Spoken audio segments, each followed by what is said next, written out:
Welcome everybody to AI for the Average Joe, season 2, episode 1. Hayley, can you believe we made it to season 2? I know. It's exciting though, because we're going to be adding to that next level of depth now and really building on stuff and being able to move as quickly as we can alongside what's changing. So exciting Yeah, times. yeah, absolutely. And we all know that AI and future skills literally is changing week by week by week. So it's exciting that we can kind of try and keep the audience up to date with what's happening in this space from a thought leadership perspective, but also from a practical skills perspective. And thank you, everybody, for the feedback that we've had on season 1 so far. That's been really positive, hence why we've kept the motivation for season 2. And we've got an amazing guest to kick off season 2 with us today, Issa Mutlib, who I work very closely with from the AI and Skills Forum perspective. But Issa's been involved in apprenticeships and the skills sector for quite a long time and is a real thought leader in this space. So without me kind of talking much more about Issa, I'm going to hand over for an intro. And Issa, tell us about kind of what you're up to, what you're doing in AI and skills, and what does that mean for us in the sector? Thank you very much, Eric and Hayley.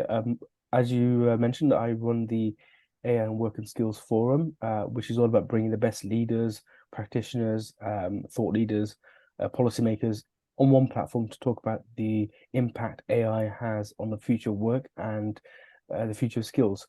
It's a bit of a strange one for myself because I came from a diversity and inclusion background in skills. So I have been involved in skills and employability for just under a decade, but the latter part of my working career has been in the world of careers employability. So some may question how I got into the world of AI. And it was really about just under a year ago when I was at a conference abroad, and it was in the Middle East, and they were talking about AI, and it was when AI was when GPT came out, ChatGPT came out into the public domain, and it started having its own shape in terms of how the world of work would be impacted by it. And I remember hearing very closely that every job will be impacted by AI. And I thought, well, really? I didn't really know. The more research I did, the more I realized there was a lot of people who did not know the impact AI would have on their jobs and the way they work, but also beyond that, the way they live, the way they do things, the way they communicate, etc.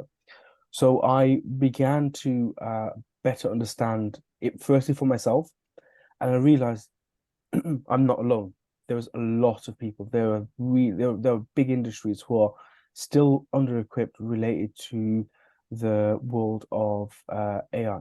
And this isn't talking about the more mechanics of AI. So as many would know, and in some of the conversations I've had last year, which I've shared publicly, AI has been going on for about 40 plus years. It's not new. We've AI has been surrounding us in shapes, many ways and shapes that we know, but we just don't realize it. And it's now a lot of people are seeing how it's being impacting us. That they begin to see that actually it's impacting them. One of the interesting things about it is that there's a democratization behind it, in that anybody and everybody has now got access to some form of AI. And from our perspective, what we're doing is in very soon and very shortly, we're launching the AI and Work and Skills Academy, and we're focusing on sort of two industries. And the purpose of these two industries is that we want to build AI, what we call AI LIPS, which is AI literacy, innovation, intelligence, practice, and service. But we're focused on the financial industry and the HR industry because we feel they're the two most impacted sectors related to not just learning, but also the way AI will impact them on the day-to-day job. So hopefully we're in a position where in a couple of weeks' time we'll have some we're doing some workshops with sort of firms to better understand the impact they have, but also really level up their employees in the world of AI. Brilliant. And I know you spent a lot of time in the Middle East, and you and I have talked previously around it. It feels like the thinking there and the actual practical activity is probably quite far ahead from where we are in this space. Do you see there's a massive difference between what's happening in Dubai and Saudi and those kind of areas compared to, say, the UK? Well, what's interesting about the Middle East is that it's a very young population. When I was in Saudi Arabia a couple of weeks ago, they were um, it's a very young population, but also they are driving a lot of young talent into leading on industries. And it's remarkable. You're seeing about 50 to 60% of conferences led by women. You're seeing 50 to 60% of conferences led by under 30s, under 40s. So the narrative is changing heavily. And to do that, they need to embrace the future of work. Yeah. From what I hear on the ground is that they look at Western countries, and the biggest area of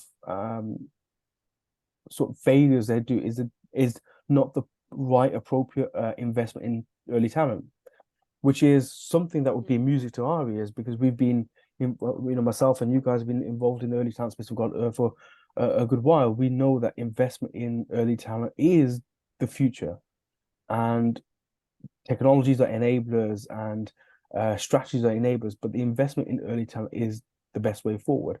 Yeah. That's where they have the upper advantage, because once they see that and they put the investment into their technologies, they can really superpower their future. We can see projects like Neom, where some of our colleagues from the apprenticeship sector formerly are now working on it. And they see a very young, vibrant workforce who are there to build the future of work for their regions. There is an invested interest in for their regions, but also there is a thinking, not just today, but thinking in 2040, 2050, whilst using the principles of today to do so.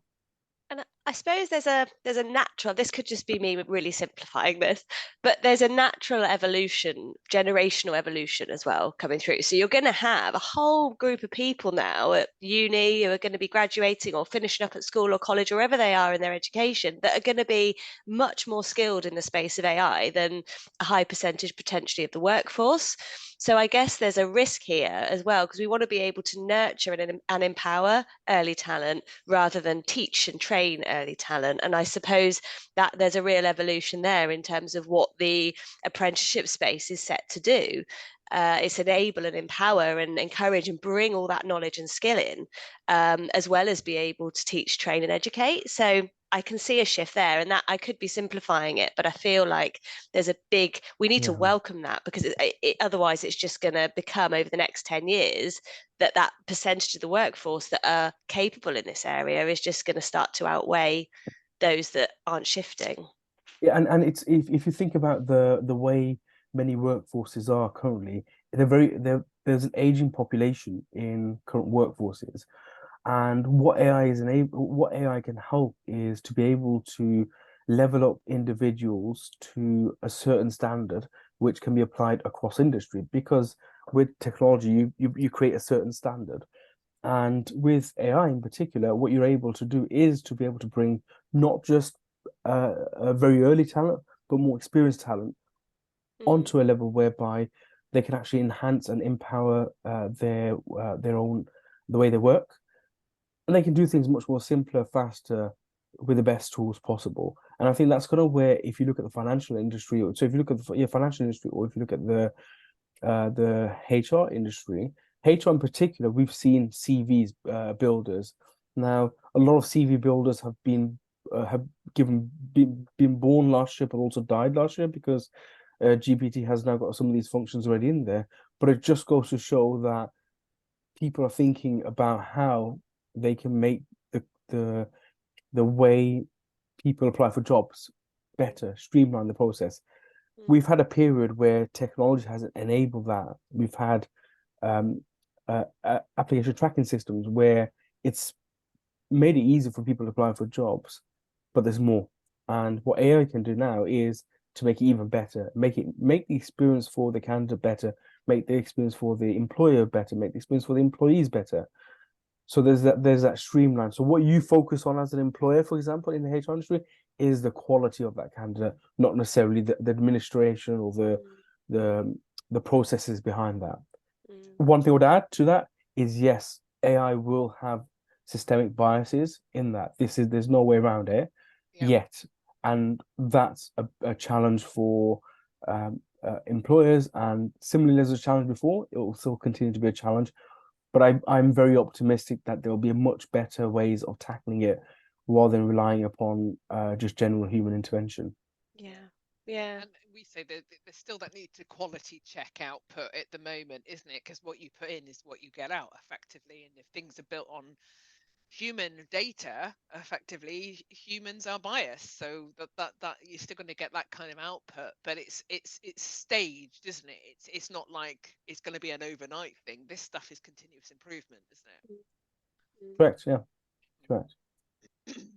Brilliant. Are you noticing, Issa, any kind of industries in particular that are, you know, where we're going to be really sort of trailblazing the use of AI? Because there's obviously, I speak to a number of different friends and families members who are concerned in different areas of work, understandably. So are you sort of seeing in your position any industries where it's really starting to take off, maybe more so than others? I wouldn't say take off. I think the general technology has enabled a lot of industries to kind of explore different ways in which they can have AI-powered solutions. You'll see from just LinkedIn, browsing LinkedIn and sort of startup accelerators, the average startup now will have AI-powered or AI led or AI. They'll use some form of AI. In many cases, they're not actual AI. What they have is they use sort of third-party softwares to leverage their AI to be able to do their job better. But what I am noticing a lot more is a lot more people asking questions. Yeah. The challenge with that is what sort of solutions are they looking for? Are they looking for a practical solution, or are they looking for, is their job safe? Because the way I see it is, if you look at it from a jobs perspective, every job will need a review. That doesn't necessarily mean that every job will need to go. I think just every job needs to be reviewed to see how AI can impact their job positively. Because what you want workforces thinking is not that they can scale down the operations because one person can do 3 jobs, but it's thinking that I've got 3 employees in a team. Can they do the equivalent of 10 people's job with the power of AI? And it's using that mentality of scaling upwards rather than scaling downwards to be able to be able to utilize the performances from AI. Yeah, it's the leveling up for people, isn't it? Like you said earlier, as opposed to the AI is going to take my job, and the fear factor that we hear in that as well. And I know you talk about a lot that got some great pledges in the forum around upskilling so many thousand students, and kind of engaging as the organizations and businesses. Talk to us about what kind of the plans are for this year for the forum. So yeah, we're launching the academy next in next couple of weeks, hopefully, and that will be we'll have AI related qualifications that will, we want to be able to fulfill the ambitions that we have with the forum, and to ensure that we're not just talking the talk but walking the walk, and we're supporting organizations in that process. And the academy will support that process, because what we feel is that we're in a position where, combining our knowledge with within the learning development and the apprenticeship space, we can combine that with the access to knowledge from the world of AI. And we want to do that to be able to promote the offerings and kind of really prepare workforces for what the future work can look like with AI. I believe that's going to be a focus in the next 6 to 12 months. But also with the forum, what we're doing is we're launching our next forum for hopefully, fingers crossed, springtime, and that will be another flagship event that we want to do, trying to be able to raise the awareness of the impact of AI has, and kind of what the forum entails. But also we'll be doing more regional forums, regional roundtables. So we've got roundtable this week in Birmingham around the AI skills for business framework that the government have released. The consultation for that is due this week, hopefully. So we want to be able to submit our so we want to be able to submit our sort of thoughts and feedback using the stakeholders. We've got some really sort of good stakeholders involved in that conversation, and the purpose of that is that we want to be the leading voice for AI for the world of skills and employability, skills and future of work. Great. So how can people get in touch and get involved? Because it sounds like you're really starting to galvanize something. And I know you've had a couple of events and it's been great being part of that. But how can people get in touch, get involved, be, if they're interested in learning more about this? Yeah, sure. There's two. If you're interested in attending the event, it's free. There's no cost attached to the event, whether it's here or abroad. What we will say is that we've got a one in London in a couple of weeks, in a couple of months' time, and all the information will be available on our website, aiworkandskills.com. Similarly, if you're in a learning development role or HR role, and you're interested in the AI qualifications for your teams, then you can use the same route, but we'll have an academy website linked there as well that they can access to. Fantastic. Brilliant. Great. Good Sounds like you've been stuff. busy. We have indeed, yes. We have indeed, yes. Is there anything, just kind of before we finish up, people love watching this podcast for the practical element of it, Isa, and with your experience, it would be brilliant to understand if there's an AI tool that you particularly use really regularly or that inspires you the most, or something that you find just is one of the most valuable tools for you. It'd be great to hear what that is. Yeah, sure. So I want to I'm not being paid to do this, by the way, so I'm not going to promote. When I promote this guy's book, I don't mean he's not paid me to do it, but there's a book by Mustafa Suleiman called, I don't know if it can make out, it's called The Coming Wave. My screen's blurred up, Okay. but yeah, if I can kind of get it there. Yeah, but it's called The Coming Wave, and The Coming Wave is all about how it came out last year, and The Coming Wave is all about how AI will sort of power the next. AI will impact the not just the future of work, but the future of everything, from governments, from elections, from everything in relation to what are some of the key pressing things around the 21st century. We've just seen the Pakistani former prime minister. He's been imprisoned, falsely imprisoned. So his team have used his text, his images, and everything to create a video using AI to promote him. It's incredible, and they can't do anything about it because it's a broadcast video. So it just goes to show why containment needs to have a conversation around, from politics, from jobs, from deep fakes, etc. It's a very good book. But the founder of the writer of this book is called Mustafa Suleiman. His name's Mustafa Suleiman. He founded DeepMind, which is one of the earliest AI companies. One of the earliest sort of innovators in AI in modern times. And he also has come up with a new AI sort of platform, which I like to use quite a lot, actually. I did it to prepare for this. I did it for kind of but if I can share my screen, I will show you. So it's called Pi. Hopefully you can see the screen. Yep, we got it. So it's just a case of, look, hello Pi. What things can I do to set up my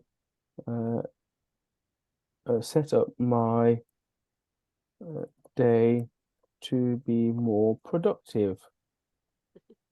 Again, it's that kind of a bit like ChatGPT. It's kind of like a coach, isn't it? Like where you put a Correct, question in yeah. or something and it'll So give this some is ideas. generalized. This is generalized, and one thing it does is it gives you a lot.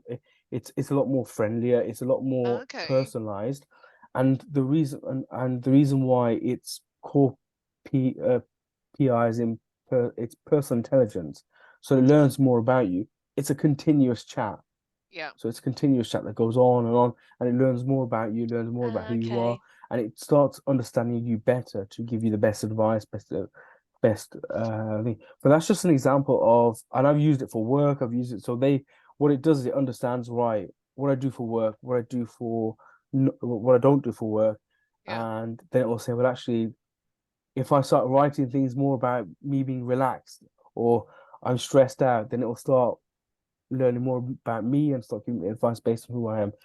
This is a very sort of tiny intro to Pi, but I believe Pi pi.ai can help a lot in terms of it feels as though you're talking to somebody, whereas ChatGPT feels as though you're putting a prompt in and you're getting a response out of prompt and you It's copy more and paste. transactional. This feels more personalized. Now, very interestingly, you can actually link this to two things. There's an app which allows you to have voice, and then it repeats what it types out in a voice, but also I believe they're linking it to WhatsApp as well. So do you know how we all voice on each other?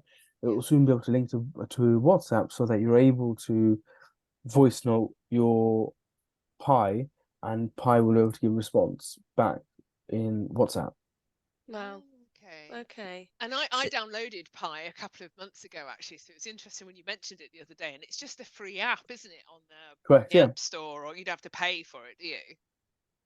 I don't know if there's an upgraded version that you do, but yeah, I found it quite interesting just for kind of a bit of advice and a bit of coaching.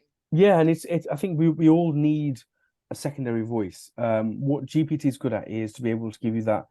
I need a document. I need this. I need that. It's a bit like a much more fast forward, straightforward. I just need something to be done, and whereas for me anyway, Pi feels as though it's a bit like a friend that you kind of need help with a particular thing, or get some thoughts or advice on certain topics that you need, and it's quite good in terms of the information it has as well. Yeah, it's sorry, go on, Hayley. Yeah, no, I'm just thinking about the differences, I suppose. That's where I'm sort of really listening to you now, thinking, because we talk a lot about GPT, but it sounds to me like Pi, you've got that opportunity to use it as a coaching tool, a mentor. So in education and in online sessions, because that's where my head's at, obviously, with what I do, I'm thinking actually as a bit of a role play tool. Whilst we can use GPT, we have to prompt it every time, don't we? And we have to put that persona around it every time. But I suppose with Pi, it seems like it could evolve a bit more over time to be a bit more accurate in those situations. That's right. And the important thing to recognize is that the infrastructure that underlies all this technology is generative AI. And one of the things about generative AI is why it makes things a bit different to sort of traditional AI is that it's able to produce results, or be able to create things or produce results much more faster at speed. But it also uses the intelligence around it, not the intelligence you put it, but it uses intelligence around it to be able to give you a much more wider, well-informed response. In learning development, this is important from content creation, from content management, from team management, from assigning teams, from using that intelligence of people to be able to manage teams better, to be able to deliver courses better, to deliver online learning better, to be able to deliver offline learning better, to be able to personalize learning, because personalized learning will be the future. Somebody I've been talking quite recently has been talking about hyper-personalization of learning, and that's kind of why I think generative AI is the game changer. Like I said earlier in this conversation, AI has been around for a long time. Generative AI is the game changer for industries. Good. Great stuff. Great conversation. So if you haven't tried Pi, it's definitely worth a look on the App Store or online. Again, another tool that we've explored as part of the podcast. So thank you so much, Issa, for bringing that to the conversation. If people want to get in contact with you, what's the best way? Yeah, it's my email address is isa@careers.camp. So it's isa at careers.camp. Great, brilliant. Thank you so much for being part of the podcast and kicking off season 1 for us. And thank you to everybody who's watched all the episodes so far and is still on the journey for us for season 2. And we'll be back soon with episode 2. Thank you so much. Thank Thank you very much. Thanks a lot.